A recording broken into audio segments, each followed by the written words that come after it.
ఇంకా cauliflower curry ఎలా చేసుకోవాలో చూద్దామండి. కాలీఫ్లవర్ని ఇలా ఒలుచుకోవాలి చక్కను. నేను ఒక విజిల్ వచ్చే వరకు నేను కుక్కర్ పెట్టుకున్నానండి, లేదంటే విడిగా వాటర్ పెట్టుకుని బాయిల్ చేసుకోవాలి. లోపల ఒక తవాలో ఒక 2 స్పూన్స్ ఆయిల్ పెట్టుకోవాలండి. అందులో కొంచెం ఆవాలు, మినపప్పు, ఒక హాఫ్ స్పూన్ మినపప్పు, శనగపప్పు, ఆవాలు వేసుకోవాలండి. ఇప్పుడు ఈ పోపు వేగే లోపల మనం ఏం చేయాలంటే కొంచెము ఎండుమిరపకాయలు, పచ్చిమిరపకాయలు, కరివేపాకు, ఒక 4-5 గార్లిక్ క్లోవ్స్ కట్ చేసుకోవాలండి. మీకు ఇంకా రిచ్గా కావాలనుకుంటే ఇందులో జీడిపప్పు అవి కూడా యాడ్ చేసుకోవచ్చండి. అది మన ఇష్టం, మన ఫ్లేవర్ని బట్టి, మన ఇష్టం, మన టేస్ట్ని బట్టి. ఇష్టంగా తినేవాళ్ళు జీడిపప్పు ఉంటే అవి యాడ్ చేసుకోవచ్చు. యాక్చువల్గా పిల్లలు ఉన్నారు, నాకు పిల్లలు నవ్వరు జీడిపప్పు, అందుకని నేను జీడిపప్పు యాడ్ చేయలేదు. సో జీడిపప్పు వేసుకున్నా బాగుంటుందండి. ఇప్పుడు ఇది పోపు వేగింది కదా, ఇందులో మనము వేసుకున్నాము పచ్చిమిరపకాయలు, ఎండుమిరపకాయలు, వెల్లుల్లి.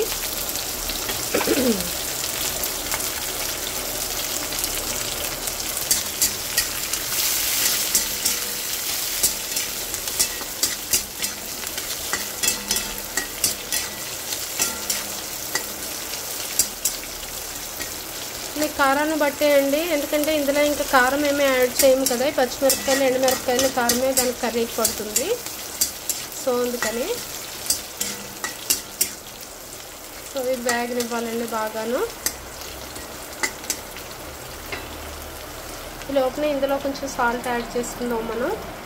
చూసారు కదండి, నేను కర్రీకి తగ్గట్టు, మన టేస్ట్కి తగ్గట్టు మన సాల్ట్ యాడ్ చేసుకోవడమే.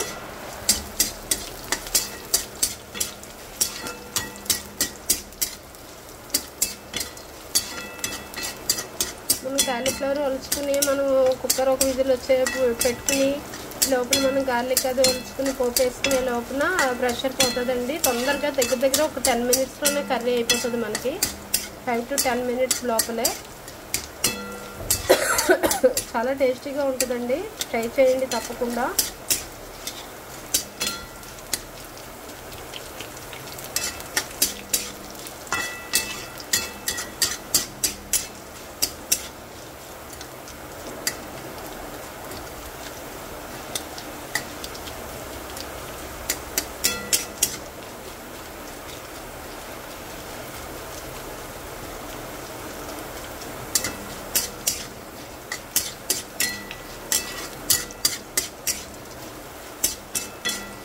చూస్తారు కదా, పోపు వేగడం ఒకటే, ఎందుకంటే గార్లిక్ వేగకపోతే బాగోదు, పచ్చివాసన వస్తే. అందుకని చక్కగా ఒక్కసారి బాగా వేగిన వాళ్ళు గార్లిక్ కొంచెం కలర్ లైట్ బ్రౌన్ వచ్చే వరకు. చూస్తారు కదా, ఇప్పుడు బ్రౌన్ కలర్ వచ్చాయి. సో ఇప్పుడు మనం ఏం చేయాలంటే ఈ కాలీఫ్లవర్ ముక్కలు ఉన్నాయి కదండి, ఇందులో వేసుకోవాలి.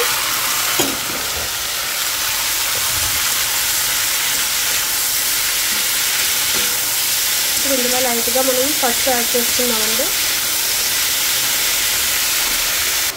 చూస్తారు కదండి, ఫస్ట్ యాడ్ చేశాను. అలాగే ఇది ఒకసారి ఇలా ఫ్రై అవనిస్తూ ఉన్నప్పుడే మనం ఏం చేయాలంటే కొంచెం గరం మసాలా పొడి అండి, ఏదైనా పర్లేదు, మీరు ఏ బ్రాండ్ తీసుకున్నానో కొంచెం మాత్రం గరం మసాలా పొడి వేయాలండి. వేస్తేనే ఫ్లేవర్ బాగుంటుంది. సో మనము ఒక 1 or 2 స్పూన్స్ అంటే మీరు కర్రీని బట్టి అండి.